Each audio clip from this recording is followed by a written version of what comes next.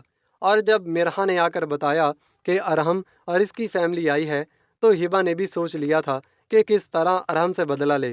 اسی وجہ سے وہ ان لوگوں کے سامنے ہی نہیں گئی، اور جب ارحم اس کی طرف التجائی نظروں سے دیکھ رہا تھا تو ہبا کو دل ہی دل میں بہت خوشی محسوس ہوئی تھی، مگر ایک تو وہ ابھی ارحم کے سامنے کسی قسم کی نرمی نہیں برتنا چاہتی تھی، اور دوسرا یہ کہ ارحم نے اس کے کردار پر انگلی اٹھائی تھی جس کا اسے بہت دکھ ہوا تھا، اور اسی وجہ سے وہ بھی ارحم کو دل سے معاف نہیں کر پائی تھی، مگر وہ سب کے سامنے تماشا نہیں بنانا چاہتی تھی۔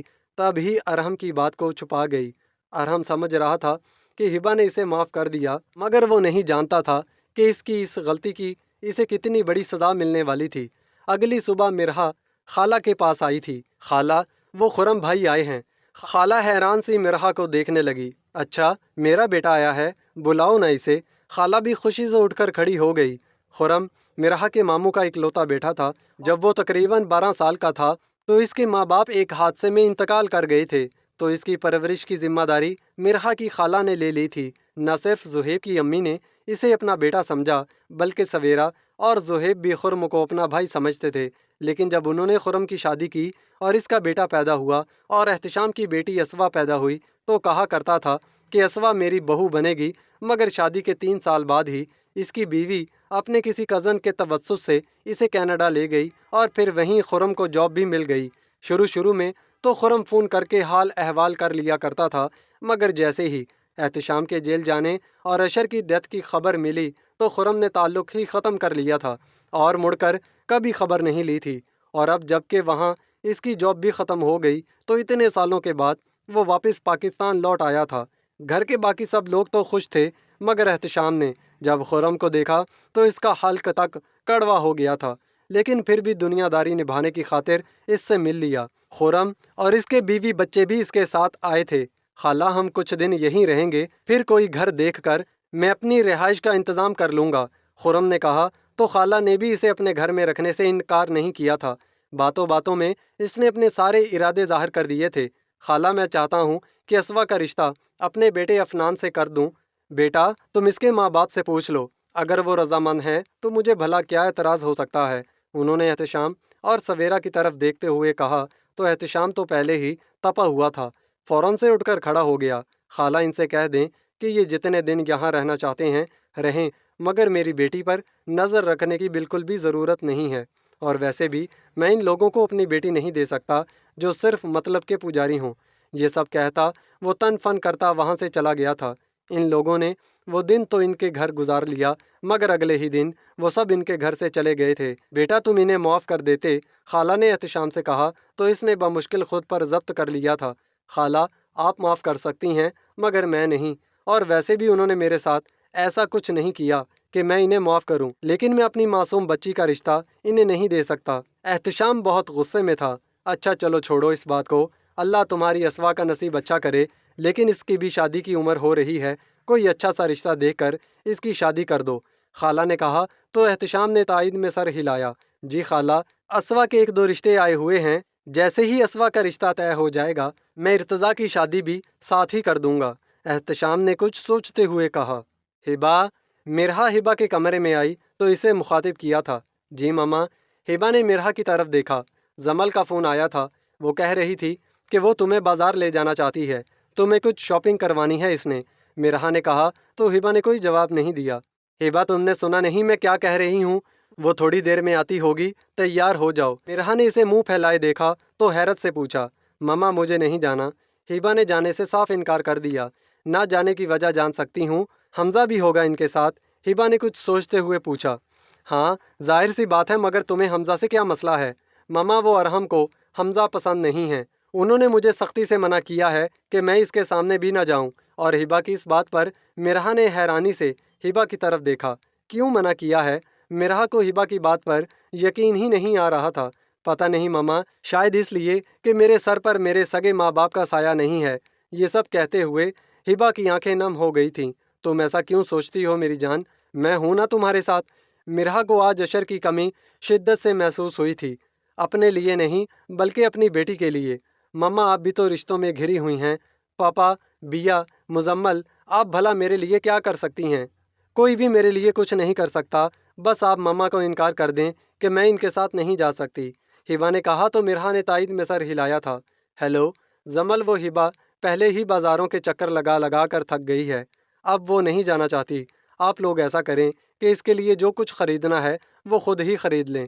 مرحا کو یہ سب کہتے بہت شرمندگی محسوس ہو رہی تھی۔ جی اچھا ٹھیک ہے۔ زمل مرحا کی بات سن کر اتنی شاکڈ ہو گئی کہ اسے مزید کچھ بولا ہی نہیں گیا اور اس نے کال ڈسکنیکٹ کر دی۔ کیا ہوا زمل، کس کا فون تھا؟ حماد نے گاڑی کی چابیاں اٹھاتے ہوئے پوچھا۔ کچھ نہیں، وہ مرحا کا فون تھا، کہہ رہی تھی کہ سارا یعنی ہبا ہمارے ساتھ نہیں جا سکتی، اس کی طبیعت کچھ ٹھیک نہیں ہے۔ زمل نے حماد کو سچ نہیں بتایا تھا۔ تو ہم کل چلے جائیں گے، پرسوں سے فنکشن شروع ہے نا، کل کا دن تو ہے نا ہمارے پاس؟ حماد نے کچھ سوچتے ہوئے کہا۔ نہیں حماد، ہم آج ہی چلے جاتے ہیں، ویسے بھی مجھے اس کی پسند کا پتہ ہے، وہ ویسے بھی تھک گئی ہے روز روز بازار جا کر۔ زمل کی بات سنتے ہوئے حماد نے اس کے چہرے کے تاثرات کو سمجھنے کی کوشش کی تھی، جو مسکرانے کی کوشش کر رہی تھی، مگر حماد کو زمل کے چہرے پر صرف کرب کے اثرات نظر آ رہے تھے۔ زمل تم ٹھیک ہو؟